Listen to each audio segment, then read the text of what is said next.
disclosure, news and commentary number six. Hey, I'm Stephen Platinum, and look at those guns. I don't mind telling you, I've lost a lot of weight recently. Thank goodness. Yeah. Why am I bragging about that? Because if I didn't tell you, you wouldn't know, right? You can look at my physical appearance and go like, oh yeah, that guy's lost weight. Now I can see it. But my ability to emphasize certain things, right? Let me wear a shirt where you can see blah, blah, blah. I work outdoors, so I got this crazy like tan that goes into... My kid says my arm, when it comes out of the sleeve, looks like Neapolitan ice cream. My kids are clever. Anyway, welcome. Let's talk about some news stories.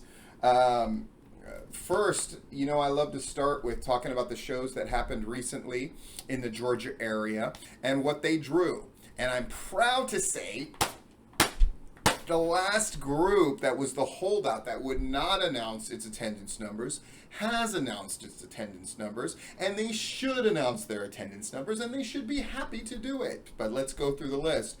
Anarchy's list said they had drew 150. Why is that great news? Here's why. Because it was a show that, yes, it had a gimmick match, and it had their version of the Ultimate X and all that good happy horse shit, and Will Caution won that. I guess Will Caution gets to beat everybody. He gets to beat the Peach State champion, and he gets to beat the shit out of this guy, and now he gets to be the... it's amazing. Anyway, but they drew 150. Now, there was a time, not so long, This Is Why was drawing 20 to 40 people, So Anarchy's got to be thrilled that they're in the 150s. Congratulations to them. In that building, by the way, this weekend is going to be Wildcat by Luke Hawks. Now, their first show didn't draw shit, and they really want a big crowd out there. So Anarchy's pulling out all the stops to help them out. And, you have Luke Hawks, the promoter, taking on Todd Sexton in a match that never really happened in their Wild Side and Anarchy days. So now it's going to happen. So we'll see. Are people going to turn out for that? If there are a significantly increased number of people at this Wildcat show, I think it really does show how strong wrestling is right now. So we're going to have to see what's going on with that. One FW drew 65 according to Rob. Georgia Pro Championship Wrestling from Villa Rica. Rob wasn't sure about the crowd. He said all the ring sides were sold out, and that was about 60, and then there was about another 100 in the bleachers. So that's 150-ish, maybe a little bit more. Yeah, good for them. Something that was noteworthy was GPW did a show, but I didn't see a report of any kind from them, and I didn't hear about attendance figures, and I'm certainly not going to go dig that shit up. Again, is it vital that you put your reports and send them to Larry? It is. Or again, it's just lost in antiquity. You want to put your shit there. The big winner is PWX, which I know it's a Carolina thing, whatever, but, a ton of Georgia guys on their card, and they drew 468 for a promotion that a few years ago looked like they were in danger, and you'd always hear about the financial trouble they were in, et cetera, but they're drawing 468. Brett Wolverton sent in a great report on that one, so you're going to want to check that out. Other bits of news, and then I'm going to talk about a group that it appears is just flat out lying about their attendance figures. Just as important as putting your attendance figures. Now, I know it's pro wrestling and people round up, if you know what I mean, and that kind of thing, and it's a time-honored wrestling tradition, but flat out lying about your attendance numbers when there's video of your show and things like that. And somebody sort of showed me a video from this group's show, and there ain't no way they drew anywhere close. Now, what group is that? I'm going to tell you after this next news story. I'm a dick. Is that a way to get you to keep listening? Sure, whatever. Drew Blood and Gary Lamb going back and forth online. My commentary tonight is going to be about this sort of push that a lot of people are doing based on a thing Kazarian put out where he was just like, people just have to learn how to be fans again. So a lot of people have latched onto that. So that's going to be part of my commentary.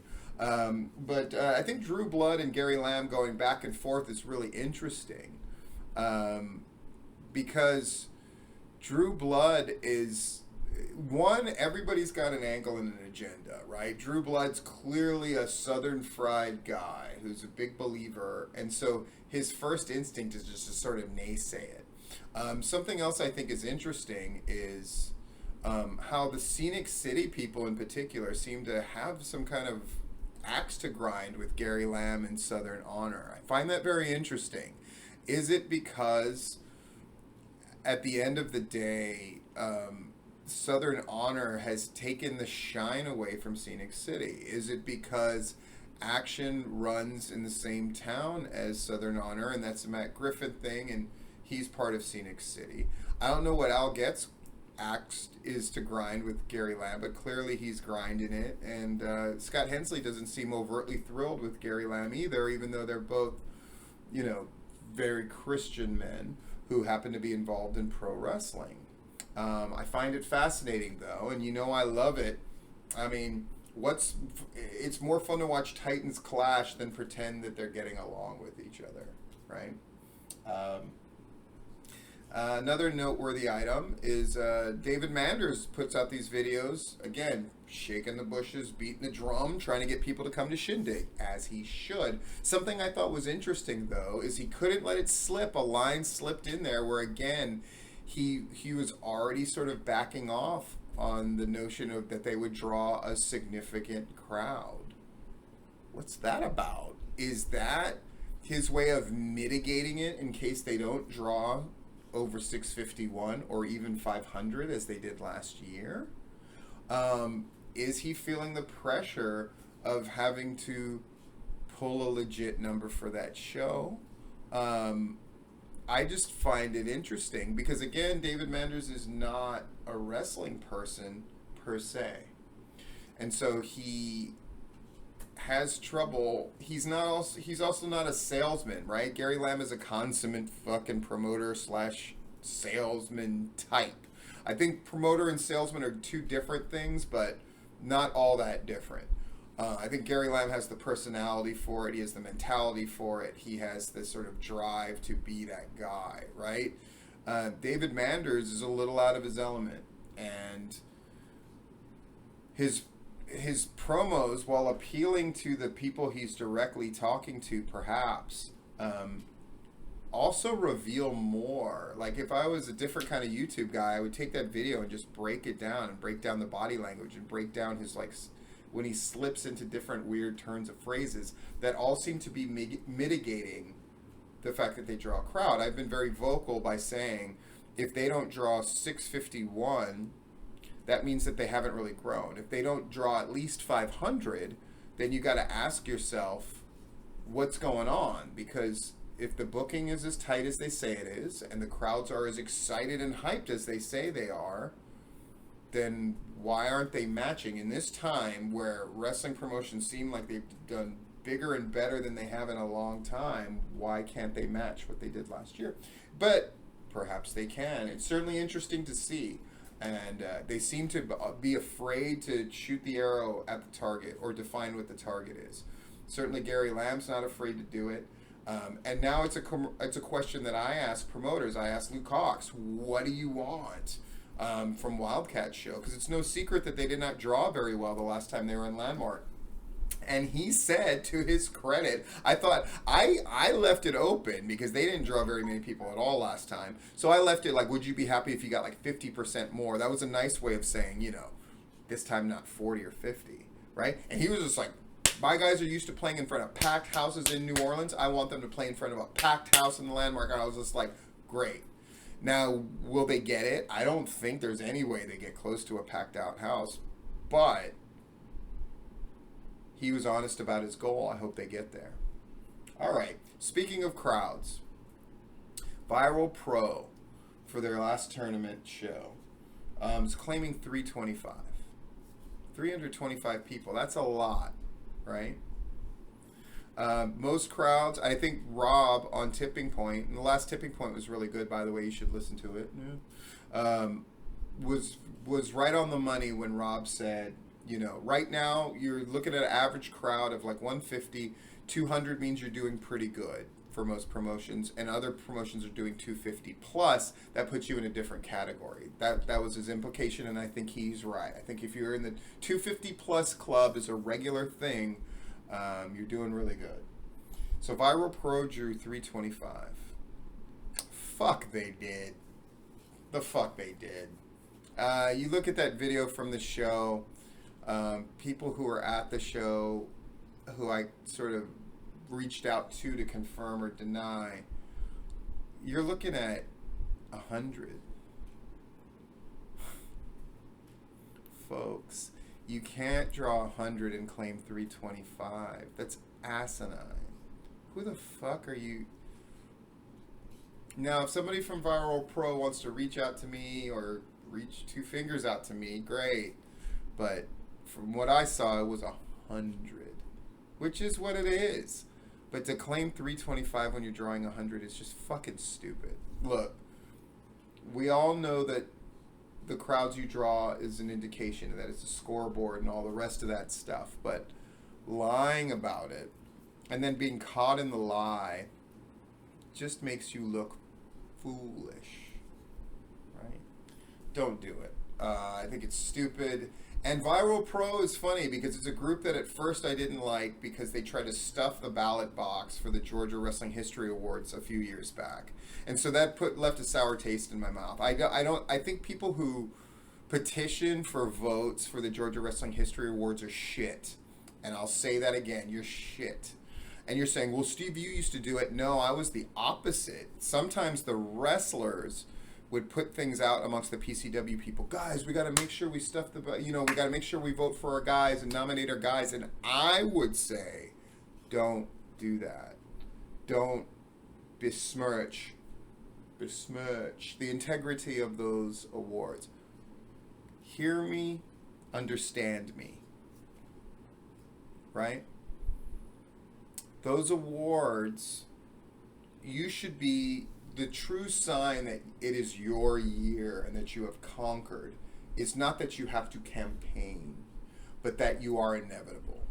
When I won Booker, when PCW won promotion, when Sacred Ground 3 was so fucking good that they had to create a Show of the Year category to honor it. You think the people who voted for me all liked me? But enough people just had to acknowledge it. And that's how I knew that that was as legit as hell. Like I'd said many times before and since, my best booking happened the first 2 years, 2010, 2011, when I took a bunch of guys who were incredibly green and covered them with smoke and mirrors. I recently had discussions with a number of bookers who are sort of using it as an excuse because I think the booking in Georgia overall is boring and dull as dishwater, right? And I've gotten a lot of excuses from 3 different bookers of, well, I have a lot of new guys, and so I'm not going to do a big angle. Fuck, that's when the booking counts the most. That's when you're covering guys the most. That's when you're creating the stories. That's your job as a fucking booker. Bookers have 3 jobs, by the way, right? Creating hype. Yeah? Emphasizing the strengths of your guys, right? And bringing people in, getting on that phone, getting on the line, and getting people to come in through the strength of your reputation, right? Like I said, Dylan at Southern Honor lost a lot of ground with that show. Whether they want to fucking argue it, they can argue till the cows come home. The fact is, I went out on the limb and I said, you know, he needs to be looked at as Booker of the Year. And after that show, you don't know how many people reached out to me and said, like, Booker of the Year, Steve? Not by a fucking long shot. And I can't argue that, right? Because he can't get guys to come. It's the strength of the promotion that gets guys to come in, but not him as a booker. Now that may change. We still got 7 months till the end of the year. But the fact is, like, can Todd pick up a phone and get guys that he wants to come in? Yeah. That's part of it. That's part of being a booker. Anyway, my commentary for tonight. Fans just need to enjoy wrestling and stop thinking so much about it. If that isn't the plea of every person doing jack shit, I don't know what it is. Okay, I'll put this as simply as I can, right? 2 main points about this. People just need to sit back and enjoy, and, you know, like Game of Thrones, why can't people just enjoy? Blah, blah, blah, blah, blah. This lament that the problem is wrestling fans are too smart, or they think they're smart, and they just need to sit back and enjoy the product. You know where that's gotten us? That mentality is wrestling people. Less people watching this shit than ever before on the national level. If you keep telling people that all their ticket money entitles them to is to just enjoy your show without a critical eye, I don't think that's a recipe for long-term success. Now, I get it. Everybody who's doing this argument right now has an agenda, and, you know, we want to support the fans, and all the implications are, fuck Steve and what he says, it doesn't really matter, and industry guys, when they're saying industry guys, they mean me, right? Or people who agree with me, whatever. Let me say this. This is my stance on that. I don't have an obligation to do anything as far as anybody's wrestling show, or anything else for that matter. I can enjoy it in the way that I see fit. If you want me to react and respond as a fan of your product would, then make me a fucking fan. How about that? Be so great that I become and stay in that mentality and bubble as a fan. Frankie Kazarian and everybody else who thinks that way and shares that shit like it's fucking Buddha on the mountain. It ain't shit. People don't have an obligation to spend their resources, time, attention, money on you. And then react to everything you do with positivity and suspend disbelief and all this. It's your job to make wrestling fans suspend their disbelief. Now, in the age of kayfabe being dead and shit, is it possible? I would challenge anybody to win over the PCW crowd. Definitely smarter than any other fucking wrestling fans we've seen in the past 10, 15 years in the state of Georgia. Way smarter on average per that fan. They were a theater crowd. Most of them weren't wrestling fans. And they were there to kind of yuck it up, and they'd sit there, literally sit there with their arms crossed like, fucking impress me, dickheads. And guess what we did? Surprise them. Ambush them. Shock them. And then gave them the great in-ring action. But that's not what I led with. I led with, fuck you. You think you're smarter than me? You're not. Which brings me to my ultimate other point. My first point is, if you want people to look upon your product with the suspension of disbelief and the lack of critical thought that a fan tends to have, then make them a fan. Be so good that inevitably they're a fan. Right? Or I'll put it another way. The fans that you have that support everything you do are low-hanging fruit. I said it. And if that's enough for you, fine. But you don't get to criticize the high-hanging fruit for being high. Either just acknowledge the fact that you pick the low-hanging fruit, which is what you do, or grow a neck, motherfucker. But you're not going to do that. But continuing to rail against the fruit for being high, continuing to shout at the rain instead of opening up an umbrella, that's on you. That's not on me. Second point, the problem with wrestling and other entertainment media, but specifically wrestling, because that's what we're talking about here. The problem with wrestling is not that there are too many people involved in wrestling who comment on wrestling that aren't enough like fans. The problem is the people who are in charge of a lot of things, promoters, bookers, wrestlers, are too much like fans. That's the problem. They aren't critical enough. They aren't discerning enough. They aren't honest enough. They don't work hard enough. They can't acknowledge failure or inconsistencies or ways they need to improve in specific ways. Everything is about framing the argument. Everything is about framing the argument instead of acknowledging reality. You know who frames arguments all the time to their benefit? Stupid fans. That's who does. Right? So, those are my points. If you want people to respond to you as fans do, especially people who know about wrestling, make them a fan. It's certainly possible. You know?